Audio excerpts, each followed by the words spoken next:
برادران ملت اسلامی، السلام علیکم ورحمۃ اللہ وبرکاتہ۔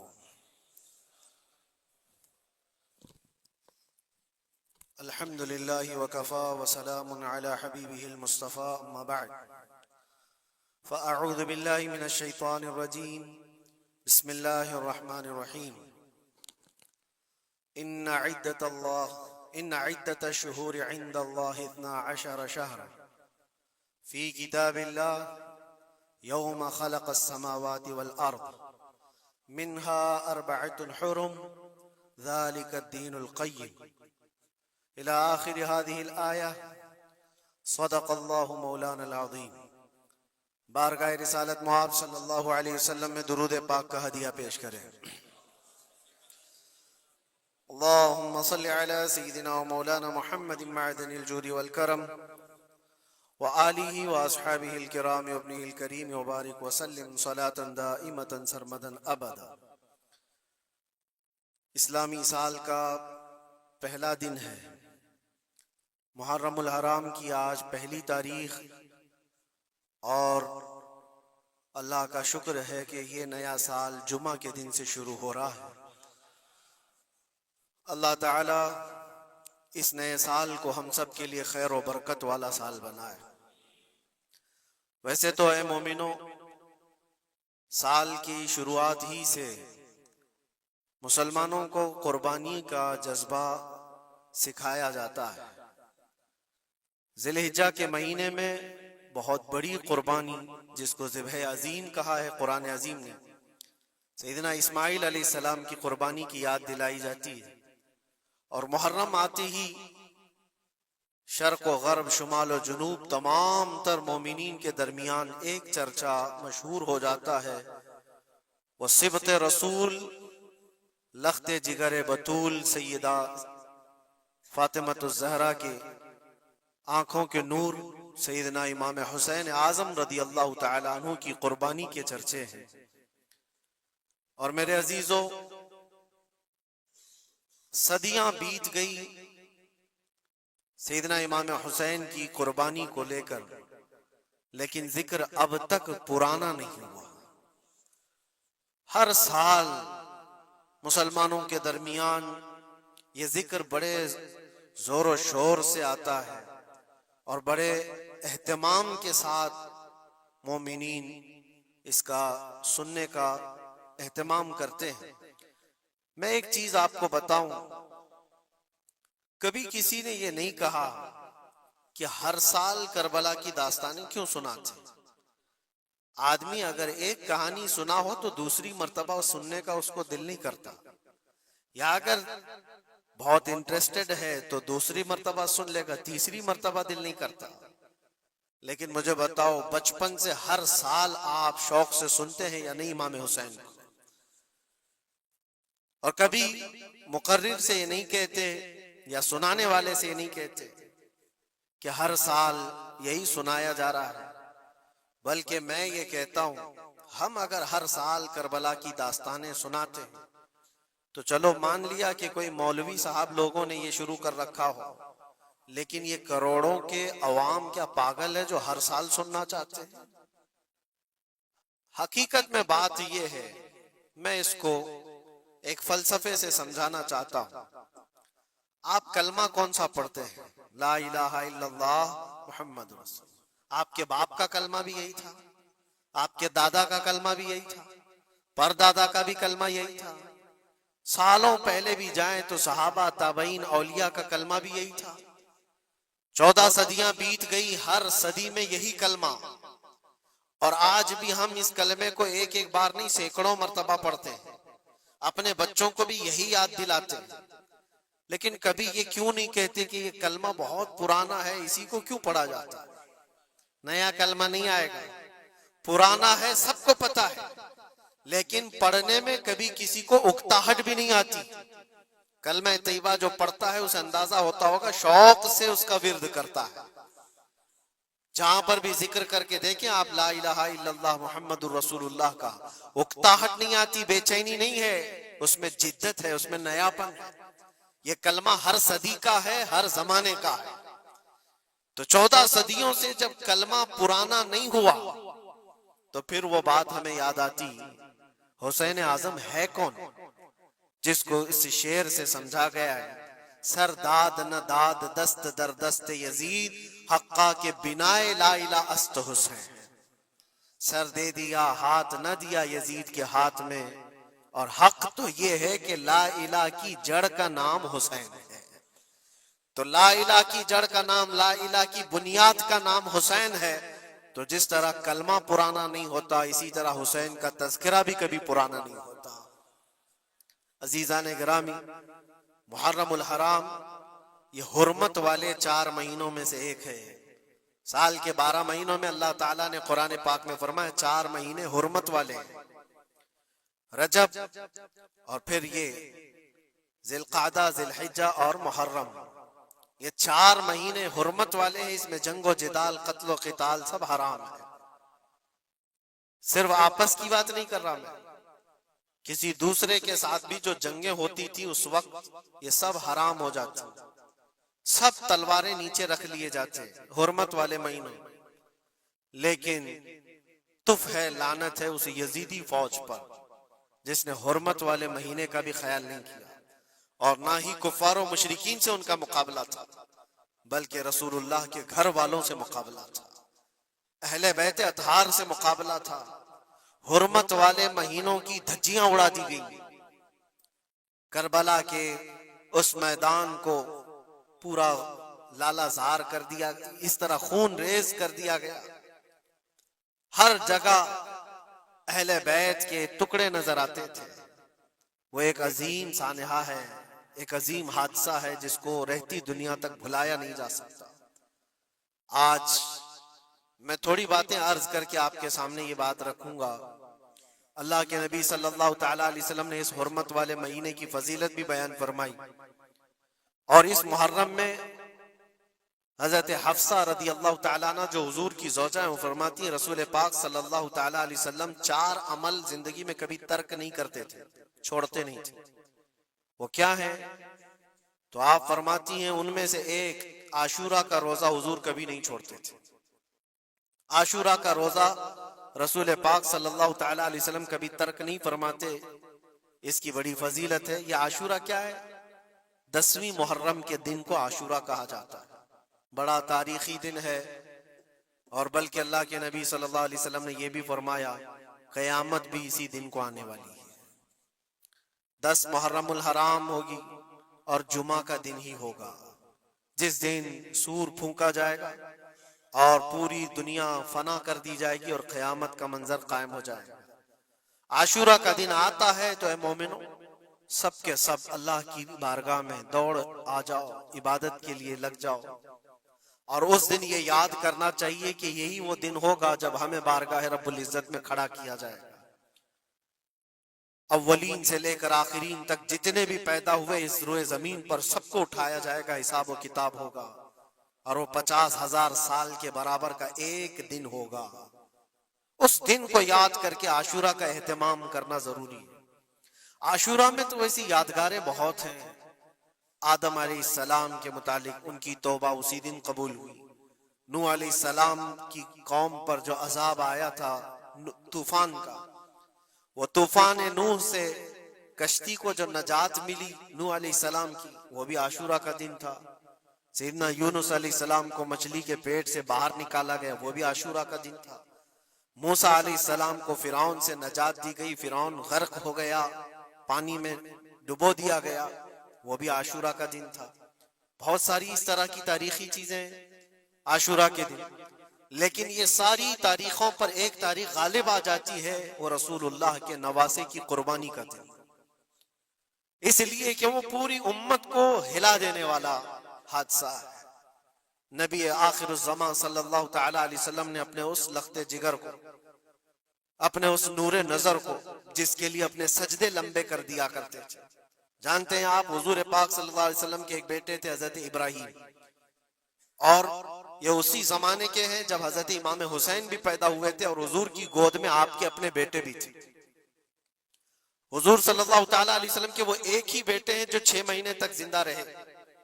حضور صلی اللہ علیہ وسلم اپنی گود میں بٹھا کر انہیں پیار کر رہے تھے، اور امام حسین کو بھی گود میں رکھے ہوئے تھے. ایک طرف نواسا ہے اور ایک طرف بیٹا ہے. جبرائیل امین نے آ کر کے عرض کیا اللہ کے نبی صلی اللہ علیہ وسلم سے, کہا رب تبارک و تعالیٰ کی منشا یہ ہے کہ ان دونوں میں سے آپ کسی ایک ہی کو رکھ سکتے. اللہ کے نبی صلی اللہ علیہ وسلم نے امام حسین پر اپنے بیٹے کو قربان کر دیا.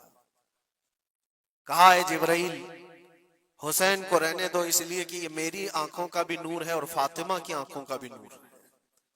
پھر چند ہی دن کے بعد حضرت ابراہیم کا انتقال ہو گیا. آپ اندازہ کریں جس حسین اعظم کے لیے رسول پاک صلی اللہ علیہ وسلم نے اپنے بیٹے کو قربان کیا, اور مدینے کی گلیوں میں جس کو اپنے کندھوں پر اٹھا کر سوار کرتے تھے, امام حسین حضور کے صلی اللہ تعالی علیہ وسلم کے کندھوں پر سواری کیا کرتے تھے. دوش نبوت جن کی سواری ہو, اندازہ کر سکتا ہے کوئی؟ اس حسین اعظم کے چرچے مدینہ طیبہ میں بچپن میں ہی عام تھے. صحابہ اکرام رضوان اللہ تعالی علیہ مجمعین دیکھتے تھے, کبھی حضور صلی اللہ تعالی علیہ وسلم مسجد نبوی تشریف لاتے تو یہ دونوں شہزادے حضور کے جبے پر لٹکے ہوئے آتے تھے. کبھی حضور منبر پر کھڑے ہیں تو ایک شہزادہ حضور کے ایک قدم کو پکڑا ہے, دوسرا دوسرے قدم کو پکڑا ہوا ہے. یہ تو ان کی پرورش تھی جو بچپنے کی تھی. صحابہ ان کی اس بچپنے پر رشک کیا کرتے تھے, اور صحابہ اکرام رضوان اللہ تعالی علیہ مجمعین ادب حد درجے کا کرتے تھے. آپ کو میں بتاؤں, ادب تو ایسا تھا اہل بیت اطہار کا. امام حسین کی عمر چھوٹی سی تھی, امام حسین, اور ایک زمانہ ایسا تھا جب حضور پاک صلی اللہ علیہ وسلم کے وصال کے بعد حضرت ابو بکر کا زمانہ آیا, 2.5 سال آپ نے خلافت کی. پھر اس کے بعد حضرت عمر کا دور خلافت شروع ہوا, اور حضرت عمر کے دور خلافت کو کون نہیں جانتا؟ ایسے رعب و دبدبے والا خلیفہ کہ لوگ ان کی ہیبت سے کانپتے تھے. قیصر و کسریٰ کانپ رہے ہوتے تھے, بڑی بڑی فوجیں تھراتی تھی اس نام سے, حضرت عمر کے نام سے. ان کے دور خلافت میں ایک بار ایسا ہوا تھا کہ حضرت عمر کے بیٹے ہیں عبداللہ, اور ان کا اور حضرت امام حسین کا بچپن میں کچھ جھگڑا ہو گیا. چھوٹی عمر تھی, امام حسین کی بھی عمر چھوٹی تھی, عبداللہ کی عمر بھی چھوٹی تھی. دونوں تکرار کرتے رہے, کچھ نہ کچھ بات چیت ہوئی ہوگی. تو حضرت حسین نے حضرت عبداللہ کو غصے میں یوں کہا, تو کیا مجھ سے بحث کرتا ہے؟ تیرا باپ تو میرے نانا کا غلام تھا, خلیفہ وقت ہیں وہ, اور ان کو اس طرح سے کہا تیرا باپ آج جو خلیفہ ہے وہ میرے نانا کا غلام تھا. حضرت عبداللہ کو یہ بات لگی, کہا میں یہ شکایت امیر المومنین سے کروں گا. وہ دوڑ کر کے آئے, خلیفہ وقت ہے جس کے سامنے کھڑے ہونے کے لیے اچھے اچھے کانپ جاتے تھے. بیٹے نے آ کر کے کہا حضرت عمر فاروق سے کہ ابا آج میری حسین سے تکرار ہوئی, اور جھگڑے میں انہوں نے مجھے یوں تانا مارا کہ تیرا باپ میرے نانا کا غلام تھا. حضرت عمر اتر آئے کرسی سے اور کہا کیا حسین نے ایسا کہا؟ کہا بالکل ایسا ہی کہا. تو حضرت عبداللہ کہتے ہیں ابا کا جلال دیکھ کر کے میں سمجھ گیا کہ حسین کو سزا ملے گی. کہا جاؤ حسین کو بلا لاؤ, حسین کو بلا لاؤ, انہوں نے یہ کہا ہے میں سننا چاہتا ہوں. حضرت عبداللہ دوڑے ہوئے گئے, چند اور لوگ بھی ساتھ میں آ گئے کہ حسین کی پیشی ہو گئی ہے خلیفہ وقت کے دربار میں, امیر المومنین عمر ابن خطاب نے طلب کیا ہے. حضرت حسین آئے, اور وہ شہزادے کے اندر جو رعب و دبدبہ ہے, جلال ہے, جمال ہے, وہ بچپنے سے قائم. رسول اللہ صلی اللہ علیہ وسلم کا لعاب پاک جس نے پیا, خلیفہ وقت کے سامنے آ کر کھڑے ہوئے. حضرت عمر نے پوچھا حسین میرے بیٹے کو کیا آپ نے ایسا کہا ہے کہ تیرا باپ میرے نانا کا غلام تھا؟ حضرت حسین نے کہا ہاں میں نے کہا ہے. ڈر کس بات کا, خوف کس بات کا؟ جو کہا ہے وہ کہہ رہا ہوں, ہاں میں نے کہا. حضرت عمر نے کہا کیسے کہے بتاؤ, کس طرح سے تم نے کہا تھا, بول کے بتاؤ. حضرت حسین نے کہا میں نے عبداللہ سے یہ کہا تیرا باپ میرے نانا کا غلام تھا. حضرت عمر نے کہا اور ایک بار بولو. حضرت حسین نے پھر کہا عبداللہ تیرا باپ میرے نانا کا غلام تھا. حضرت عمر نے کہا اور ایک بار بولو. 3 بار بولنے کے بعد ان کے دونوں بازو پکڑ کر کے گھٹنے زمین پر ٹیک دیا. حضرت امیر المومنین کہتے ہیں میری بخشش کے لیے تمہارے جملے ہی کافی ہو گئے. آپ نے جو مجھے سند دی ہے اے حسین، بس یہ جملہ کل قیامت کے دن بھی کہہ دینا، جب میرا حساب ہو رہا ہو تو اتنا کہہ دینا عبداللہ کا باپ عمر میرے نانا کا غلام تھا۔ اس لیے کہ رسول کریم صلی اللہ علیہ وسلم نے فرمایا ہے الحسن والحسین سیدہ شباب اہل الجنہ، حسن اور حسین جنتی جوانوں کے سردار ہیں۔ یہ جسے اجازت دے دیں وہ جنت میں چلا جائے گا، جسے یہ کہہ دیں وہ کہ یہ میرے نانا کا غلام ہے۔ مجھے بتاؤ میرے عزیزو، اس حسین اعظم کی بات میں کر رہا ہوں، وقت کا باروب خلیفہ امیر المومنین عمر ابن خطاب، جن کے سامنے گھٹنے ٹیک کر کے بیٹھے اور کہے یہ جملہ دوبارہ کہو، ان کا مقام کیا ہو سکتا ہے؟ حد درجے کا ادب صحابہ اکرام کے اندر تھا۔ اور ایک مرتبہ ایسا بھی ہوا تھا، حضرت عمر ممبر پر کھڑے تھے، حضرت امام حسین اپنے گھر سے دوڑتے ہوئے آئے۔ یہ وہ منظر تھا جب انہوں نے اپنے نانا کو ممبر پر خطبہ دیتے ہوئے سنا ہے۔ زمانہ انہوں نے آنکھیں کھولی ہیں حضور کی گود میں، بچپنا پایا ہے رسول اللہ کے گھر میں، اور دیکھا ہے سب سے پہلے خطبہ دیتے ہوئے تو اپنے نانا کو دیکھا تھا، لیکن جب رسول کریم صلی اللہ علیہ وسلم کی وفات ہو گئی تو پورا اندھیرا سا چھایا ہوا تھا۔ حضرت امام حسین ان کے متعلق ہے کہ ایک بار حضرت عمر ممبر پر کھڑے تھے، وہ دوڑتے ہوئے آئے مسجد میں، حضرت حسین کو ایسا لگا کہ رسول اللہ خطبہ دے رہے ہیں۔ وہ یادیں کہاں سے جاتی جو رسول اللہ کو خطبہ دیتے ہوئے دیکھا تھا۔ دوڑتے ہوئے آئے، دیکھا عمر فاروق خطبہ دے رہے ہیں، تو چیخ کر کے کہا کہ آپ میرے نانا کے ممبر سے اتر جاؤ، یہ میرے باپ کا ممبر ہے، اپنے باپ کے ممبر پر جاؤ، تمہارے باپ کے ممبر پر جاؤ۔ حضرت عمر اتر گئے، یہ نہیں کہ خطبہ قائم رکھا، فوراً اترا اور شہزادے کو پکڑ کر کے رونے لگ گئے۔ سچ کہا ہے حسین، یہ ممبر تو تمہارے گھر کا ہی ہے، یہ ممبر تمہارے باپ کا ہے، تمہارے نانا کا ہے، اور انہوں نے یہ عزت بخشی ہے ہمیں کہ ہم اس ممبر پر کھڑے ہوتے ہیں۔ اگر آپ اجازت دیں تو میں خطبہ دوں، ورنہ میں یہیں بیٹھا رہوں۔ یہ مقام تھا امام حسین کا، بچپنے کی بات کر رہا ہوں۔ پھر انہوں نے کہا آپ خطبہ دیں، حضرت عمر خطبہ دینے لگے۔ عزیزان گرامی، رسول کریم صلی اللہ تعالی علیہ وسلم کے اس عظیم خانوادے کی بات کر رہا ہوں۔ دنیا نے امام حسین کی داستانیں کربلا کی بہت سنائی، اور ہم بھی سناتے رہے اور سنتے بھی رہے۔ وہ تو آخری وقت کی قربانیاں ہیں، جب آپ کی زندگی پاک تمام ہونے کو آئی اس وقت تو کربلا میں پہنچے، لیکن آپ کی ابتدائی زندگی اور آپ کی جوانی، یہ سب معاملات ہر نوجوان کے سامنے ہونا چاہیے۔ اگر نوجوان آج ہمارا یہ کہتا ہے کہ میرا آئیڈیل حسین ہے، تو اس کو حسین کی زندگی پڑھنا چاہیے۔ اگر وہ پڑھے گا تو یزیدیوں کی طرح جینا چھوڑ دے گا، جینے کا طریقہ یزیدیوں کی طرح اور نعرے حسین کے ہوں تو یہ زمین و آسمان کا فرق ہے میرے عزیزوں۔ سیدنا امام حسین رضی اللہ تعالیٰ عنہ کے گھرانے کی بات میں آپ کو کہوں، ایک بار حضور پاک صلی اللہ تعالیٰ علیہ وسلم حضرت فاطمہ کے گھر تشریف لائے تھے۔ یہ کون سا وقت تھا میں آپ کو بتاؤں، بچے دونوں بیمار تھے، امام حسن اور امام حسین۔ تو حضرت فاطمہ نے منت کر لی تھی کہ اگر یہ بچے صحت یاب ہو جائیں تو 3 روزے رکھیں گے۔ حضرت علی نے بھی منت کر لی، تو اس کے بعد بچے صحت یاب ہو گئے تو روزے رکھے۔ حضرت علی رضی اللہ تعالیٰ عنہ، داماد رسول، اسد اللہ الغالب، شیر خدا جن کو کہتے ہیں، فاتح خیبر شکن اور فاتح خیبر، سیدنا علی ابن ابی طالب رضی اللہ تعالیٰ عنہ ایک کھجوروں کے باغیچے میں کام کیا کرتے تھے، اور مزدوری میں صرف 2 درہم آپ کو ملتے تھے۔ وہ 2 درہم ایسے کہ اس سے مدینے میں اتنا آٹا ملتا تھا جس سے 5 روٹیاں بن سکتی تھی۔ یہ دن کی مزدوری تھی ان کی، دن بھر کام کر کے آتے، روزہ رکھ کر کے گئے تھے، کام کر کے 2 درہم مزدوری میں لے آئے، اور اس کے بعد آٹا خرید کر لائے اور کہا فاطمہ روٹیاں بنا لو۔ 5 لوگ تھے گھر میں، حضرت فاطمہ، حضرت علی اور آپ کی ایک کنیز فضہ، اور حضرت حسن اور حسین رضی اللہ تعالیٰ عنہم۔ 5 روٹیاں بنی تھی، اور شام میں افطار کے لیے بیٹھے تھے، تو عین افطار کے وقت ایک مسکین دروازے پر آتا ہے، وہ کہتا ہے یہ اہل بیت کا گھرانہ ہے، میں بہت بھوکا ہوں، کیا مجھے کچھ کھلایا جا سکتا ہے؟ حضرت فاطمہ نے 5 روٹیاں اٹھا کر اس کی جھولی میں ڈال دی، ایک بھی نہیں رکھا، اور پانی پی کر افطار کر لیا۔ کیا یہ کر سکتا ہے ہم میں سے کوئی؟ افطاری کے وقت ہمارے سامنے رکھا ہوا سامان ادھر سے ادھر ہونے نہیں دیتے۔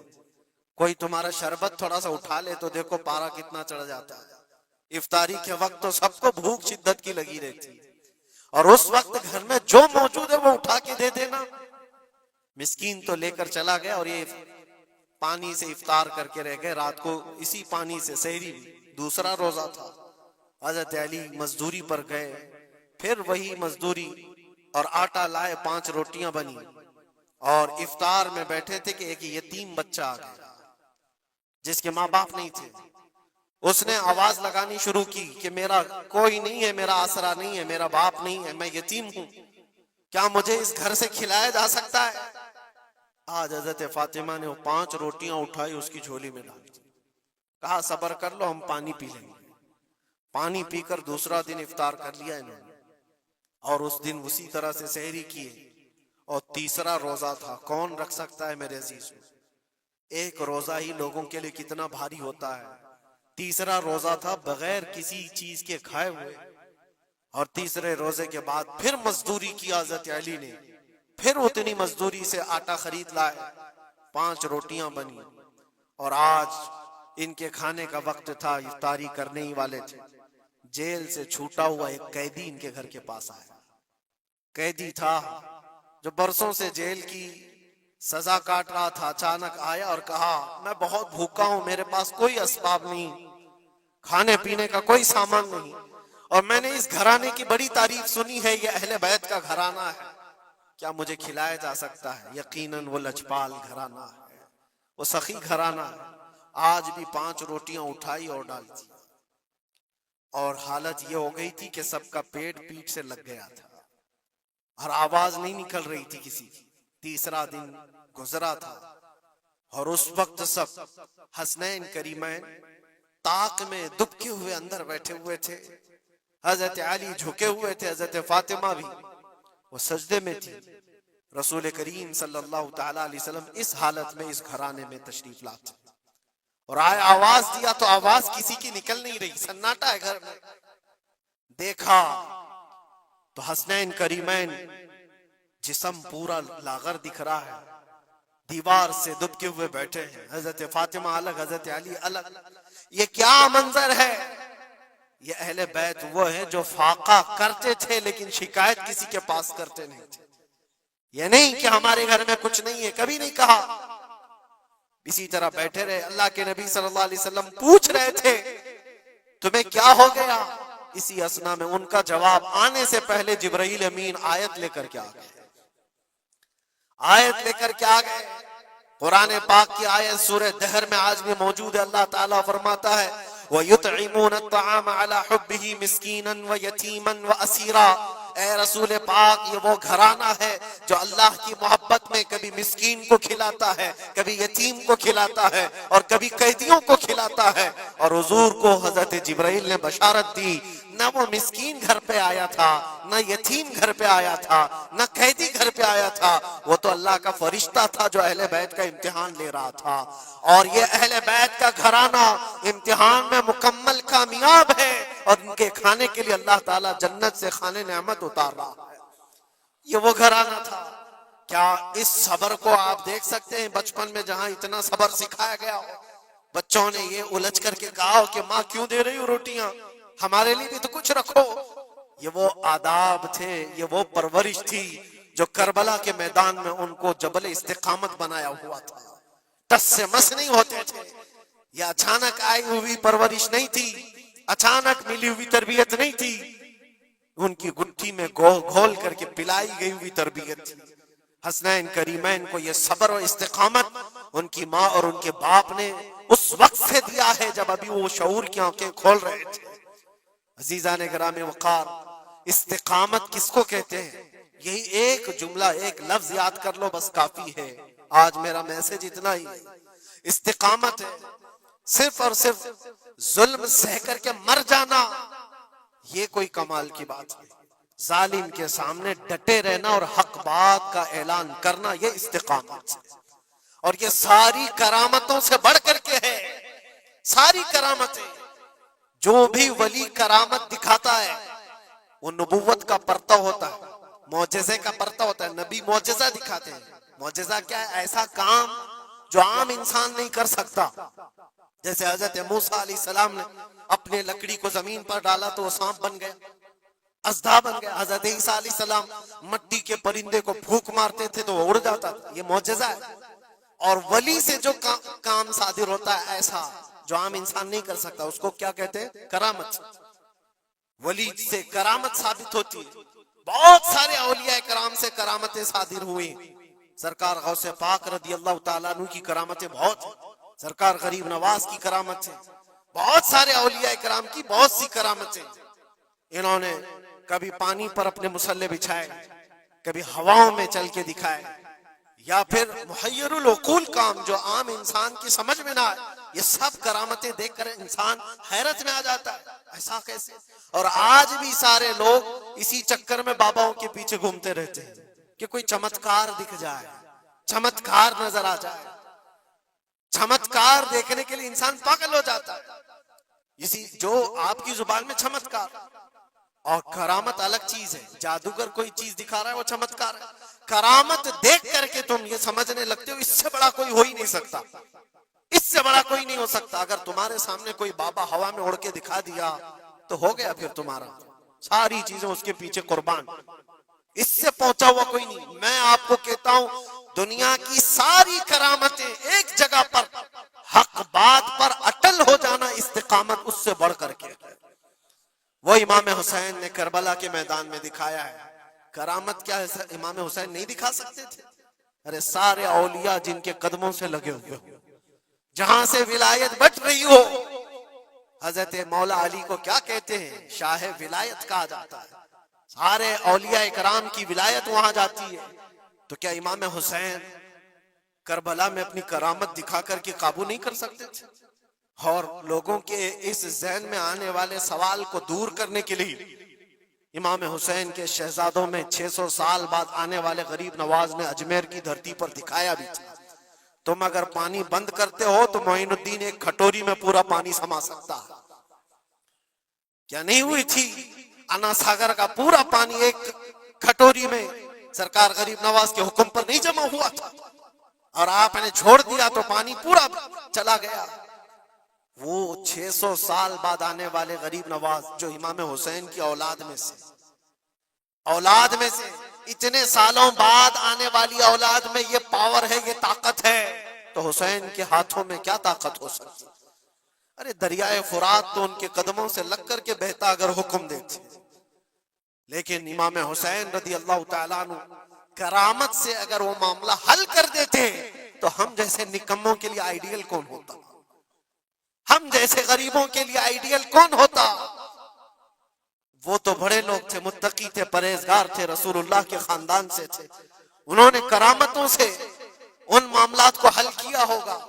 لیکن ہم جیسے لوگ اس زمانے میں اپنے دور کے یزیدیوں سے لڑنے کا وقت ہوتا تو ہم کون سی کرامت دکھاتے؟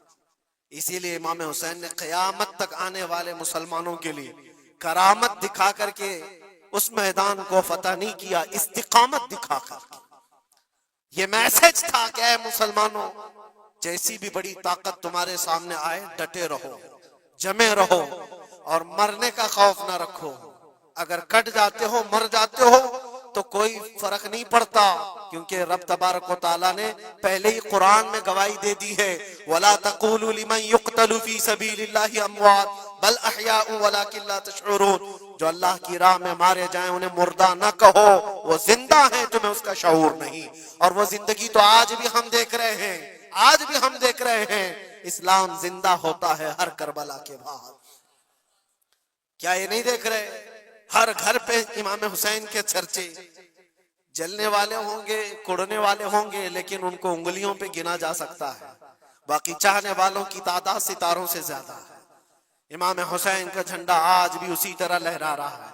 سچ بتاؤں میں آپ کو، کبھی آپ کو اتفاق ہو تو ملک شام کے دمشق میں بھی جانا، جہاں پر 3 سال یزید کا دربار لگتا تھا، وہ بھی اپنے وقت کا خلیفہ بنا ہوا تھا، اور اس نے جو اپنے دور خلافت میں، اپنے دور حکومت میں ظلم ڈھائے وہ تاریخ میں رقم ہو چکے۔ جا کر کے پوچھنا اہل شام سے، دمشق والوں سے، کہ ایک دور یہاں تمہارا بادشاہ رہتا تھا، شام کا حکمران یزید، وہ کہاں ہے، اس کی قبر کہاں ہے؟ لوگ تو بغلیں اٹھا کر کے آپ کو کہیں گے کہ یہاں تو کوئی ایسی قبر نہیں دی۔ ہاں ہم کو پتا ہے، بعض مورخین نے، بعض دانشور جو پڑھے لکھے وہ کہتے ہیں جہاں پر سارا کچرا ایک جگہ پھینکا جاتا ہے، ڈم کیا جاتا ہے دمشق کا، وہاں کہیں اس کی قبر کھو گئی ہے، اس میں کہیں قبر کھو گئی ہے۔ یہ تو اس کی بات کر رہا ہوں جو بادشاہ تھا، فوج رکھتا تھا، تاج رکھتا تھا، تخت رکھتا تھا اور حکومت رکھتا تھا، اس کا سوال ایسے۔ پھر آؤ عراق کی سرزمین پر اور کربلا جاؤ، سوچو ایک کھلا چٹیل میدان تھا، یہاں پر کوئی آبادی نہیں تھی، دور دور تک ایک دریائے فرات بہتی تھی اور باقی کچھ نہیں تھا، اور جا کر کے آپ ڈھونڈنے لگ جاؤ گے کہ وہ میدان کہاں ہے تو تمہیں میدان نہیں ملے گا، ہر جگہ آبادی ہی آباد۔ ایک حسین و جمیل شہر ہے، اور لوگوں سے پوچھو کہ یہاں تو ہم نے سنا تھا رسول اللہ کے شہزادے حسین کو کاٹ کر کے ٹکڑوں میں بدل دیا گیا تھا، ان کے شہزادوں کو، اور امام حسین کے سر کو الگ کر دیا گیا، جسم کو الگ کر دیا گیا، ان کے بیٹوں کے جسم پر گھوڑے دوڑا دیے گئے تھے۔ سنا تو ایسا تھا کہ ان کے سب جسم کو اس طرح سے بکھیر دیا گیا تھا، وہ کہاں ہیں؟ کیا مٹ گئے تاریخ میں؟ نہیں، آپ کو ہاتھ پکڑ کر لے جا کر ایسے دربار میں کھڑا کریں گے جس دربار کی اونچائی دیکھنے سے ٹوپی گر جاتی ہے۔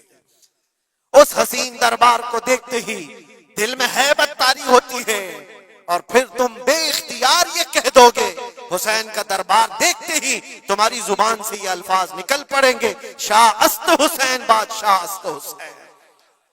وہ اب بھی بادشاہ ہے، اب بھی شاہ ہے، اور ہزاروں لوگوں کو دیکھا ہے ہم نے حسین اعظم کی قبر پاک کے پاس آتے ہیں۔ میں پوچھا تھا ایک بڑے بزرگ سے، چٹیاں وہاں پر بہت اندر رہتی ہیں، بہت سارے لوگ اپنے پیسے بھی ڈالتے ہیں، نذرانے بھی پیش کرتے ہیں، بہت ساری چٹیاں ہوتی ہیں۔ میں نے پوچھا چٹیاں کیا ہیں؟ کہا برسوں سے رواج ہے، جب کسی کا کوئی مسئلہ حل نہیں ہوتا تو وہ پورا چٹی میں اپنا لکھ کر کے لاتا ہے اور امام حسین کے پاس پیش کرتا ہے، اس لیے کہ اس کا وجدان یہ کہتا ہے ہم رعایا ہیں اور وہ بادشاہ ہے، بادشاہ کے سامنے اگر شکایت نہ کی جائے تو پھر کس کے سامنے کی جائے؟ لوگ اپنی شکایتیں آج بھی پیش کرتے ہیں۔ میں کہنا یہ چاہتا ہوں میرے عزیزو، 14 صدیوں کے بعد بھی جس کی بادشاہت ختم نہیں ہوتی، وہ کس بات کی وجہ سے ہے؟ وہ استقامت کی بنیاد پر ہے۔ اسی لیے تو قرآن میں اللہ نے فرمایا ان الذین قالوا ربنا اللہ ثم استقاموا، بے شک وہ لوگ جنہوں نے کہا ہمارا رب اللہ ہے پھر جمے رہ گئے، تتنزل علیہم الملائکہ، ان پر اللہ فرشتے اتارتا ہے، اور فرشتے یہ کہتے ہوئے آتے ہیں جو استقامت کے ساتھ کھڑا ہے اس کو کہ گھبراؤ مت، ڈرو مت، ان قریب اللہ تبارک و تعالیٰ نے جو تم سے وعدہ کیا ہے وہ تمہیں ملنے والا ہے۔ یہ استقامت کے ساتھ رہنے والے کے لیے ملائکہ اتارے جاتے ہیں۔ آج بھی ہمارا امتحان اسی استقامت کو لے کر کے ہے، کتنے جمے رہو گے، کتنے ڈٹے رہو گے، یہی امتحان آنے والا ہے۔ آگے بھی دیکھنا، اس زمانے میں بھی دیکھنا، تمہاری ٹوپیاں اتاری جا رہی، تمہاری داڑیاں نوچی جا رہی، تمہارے برقعے، تمہارے حجاب سب سوالیہ نشان ہیں۔ اب تو حالات یہ ہو گئے ہیں، لوگوں کو اتنی کھجلی ہے کہ اذان کی آواز سے بھی پورے جسم میں کچھ لوگوں کو کھجلیاں ہوتی ہیں، تکلیفیں اتنی ہیں کہ سب اتار دو، کوئی اذان کی آواز نہیں۔ صدیوں سے جو اذان کی آوازیں گونج رہی تھی، آج پتہ نہیں پاگلوں کے دماغ میں کون سی چیز سوار ہے، کون سا شیطان سوار ہے۔ یہ صرف اور صرف اس لیے نہیں ہے کہ ابھی ابھی کے بنے ہوئے شیطان ہیں، شیطان تو پرانے ہیں، لیکن امتحان کی گھڑی تمہاری ہے، وقت ابھی ہمارے امتحان کا آ چکا ہے۔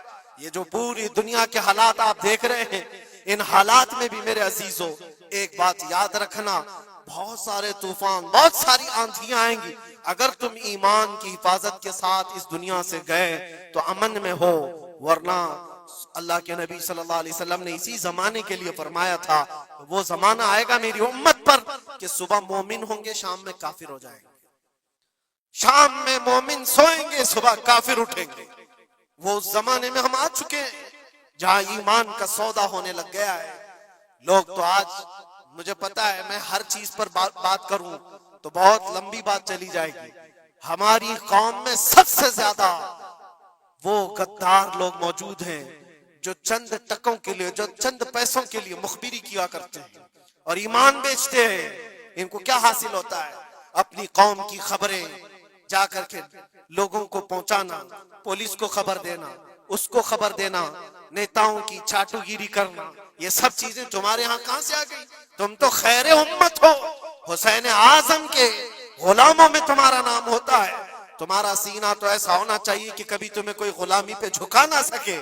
لیکن جو لوگ غلامی کو پسند کر کے تلوے چھاٹنا چاہتے ہو، یاد رکھنا اس دنیا میں بھی ذلت ہے، آخرت میں بھی بڑی ذلت ہے.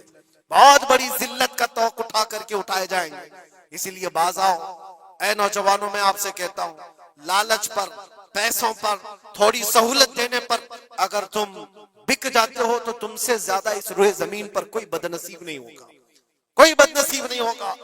آپ کو پتا ہے منافقین کے رد میں اللہ نے کتنی آیتیں اتاری، اور قرآن میں اللہ نے فرمایا ان المنافقین فی الدرک الاسفل من النار، بے شک منافقین جہنم کے سب سے نیچے حصے میں ہوں گے، سب سے زیادہ عذاب میں ہوں گے. کون ہے وہ منافق؟ جو چہرے سے مسلمان دکھتے ہوں اندر سے کافر ہوتے ہیں. یہ دغا باز، دھوکے باز. آج پتہ ہے آپ کو ایران کی اس لڑائی میں سب سے زیادہ اسے نقصان کس چیز سے ہوا تھا؟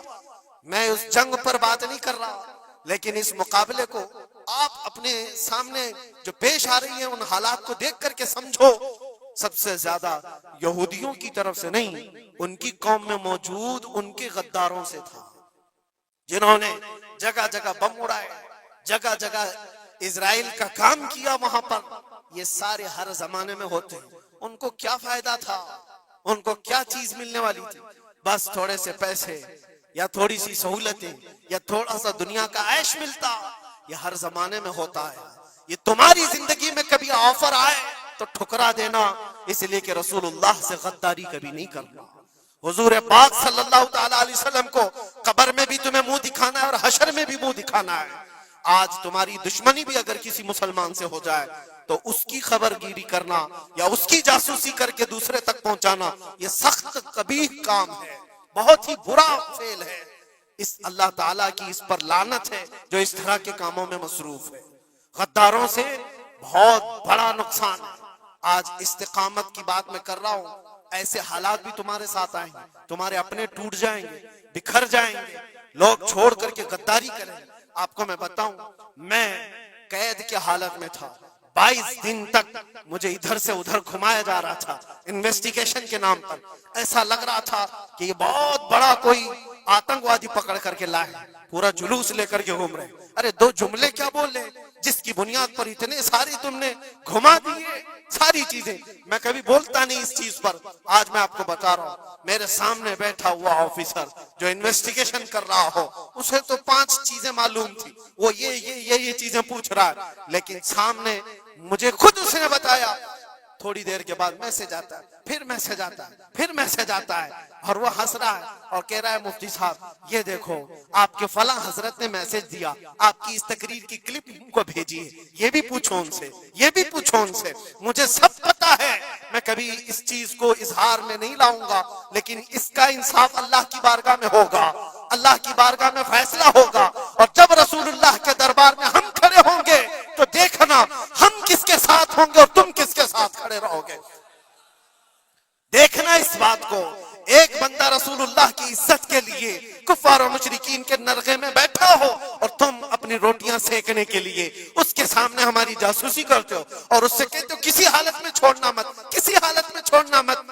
اور وہ لوگ جانتے ہیں اور وہ کہتے ہیں آپ گھبراؤ مت، ہم تو اپنا پروسیس کریں گے. اور ایسے لوگ ہمارے پاس بہت سارے ہیں جو بھیجتے رہتے ہیں، ہم تو اپنا کام ہی کریں گے. لیکن میرے عزیزو، وہ کام اپنا کر رہے ہوں گے لیکن دل پر چھریاں چلتی ہیں. یہ کون سے لوگ ہیں؟ کس نبی کا کلمہ پڑے ہوئے لوگ ہیں؟ تمہارے لیے رسول اللہ کی ناموس بھی کوئی معنی نہیں رکھتی، حضور پاک کی عزت بھی کوئی معنی نہیں رکھتی. اس چیز سے آج پوری قوم پریشان ہے. بڑی بڑی جنگیں اسی لیے ہاری جاتی ہیں جب قوم کے اندر منافقین موجود ہوتے ہیں. آج اس چیز کے اپنے دل کو بھی پاک رکھو. ہم نے تاریخ دیکھی ہے، ٹیپو سلطان یوں ہی نہیں مرے تھے، ٹیپو سلطان کو انگریزوں کے ہاتھ میں دینے والا بھی غدار موجود تھا، مسلمان تھا۔ یہ ساری غداریاں آج جو آئی، کتنے تو ایسے ہیں پہلے ہی سے جا کر کے کہہ دے مسجد میں یہ ہو رہا ہے، مسجد میں یہ ہو رہا ہے۔ یاد رکھنا قیامت کے دن تمہارے چہرے کالے ہوں گے، اللہ کی بارگاہ میں پکڑے جاؤ گے۔ وَمَنْ أَظْلَمُ مِمَّنْ مَنَعَ مَسَاجِدَ اللَّهِ أَنْ يُذْكَرَ فِيهَا اسْمُهُ وَسَعَى فِي خَرَابِهَا۔ اللہ فرماتا ہے اس سے بڑا ظالم کون جو اللہ کی مسجدوں میں اللہ کا ذکر کرنے سے روکتا، اس سے بڑا ظالم کون ہے؟ اور وہ سب ظالم آج دیکھنے کو آ رہے ہیں۔ بہرحال خلاصہ کلام یہ ہے میرے عزیزو، ہم حسینی ایمان رکھتے ہیں اور حسین کی طرح اللہ کی بارگاہ میں دعا بھی کرتے ہیں کہ مولا ساری قربانیاں ہو جائیں مگر ایمان کا سودا کرنے کی نوبت کبھی نہ آئے۔ رب تبارک و تعالی ہماری یہ حفاظت فرمائے کہ ہمارے جسم کے چھتڑے ہو جائیں مگر مولا تیرے حبیب پاک کی عزت اور ان کی محبت بال برابر بھی ہمارے دل میں فرق آنے نہ پائے، بال برابر بھی فرق ہونے نہ پائے۔ اپنی اولاد کو بھی یہی تعلیم دے کر جاؤ، یہی تعلیم دے کر جاؤ۔ کربلا سننے کا مطلب یہ نہیں ہے ماتھا پیٹ لیا، سینہ پیٹ لیا، رو دھو کر کے اٹھ گئے۔ رونا تو سب کو آسانی سے آ جائے گا، لیکن حسین کے اس میسج کو اپنے بچوں میں ایسا پلا کر کے جاؤ کہ تمہارے دور میں بھی یزید آئیں گے، تمہارے دور میں بھی یزیدی فتنے ہوں گے۔ اس وقت میرے بیٹے چوڑیاں پہن کر گھر میں نہ بیٹھنا، یزیدیوں کا مقابلہ کرنے کے لیے حق بات کا اعلان کرنا۔ مجھے یاد ہے میری بات، میں جس وقت اپنے گھر سے دلی کے لیے نکل رہا تھا تو میری ماں نے یہی کہا تھا نہ واپس آؤ تو کوئی بات نہیں، ہمیں یقین ہے کہ اللہ کے راستے پر جا رہے ہیں۔ اللہ تبارک و تعالی اس استقامت کو ہر گھر میں عطا فرمائے، حسین اعظم کا جذبہ اللہ تعالی ہماری اولاد میں عطا فرمائے۔ وآخر دعوانا ان الحمدللہ رب العالمین۔ السلام علیکم۔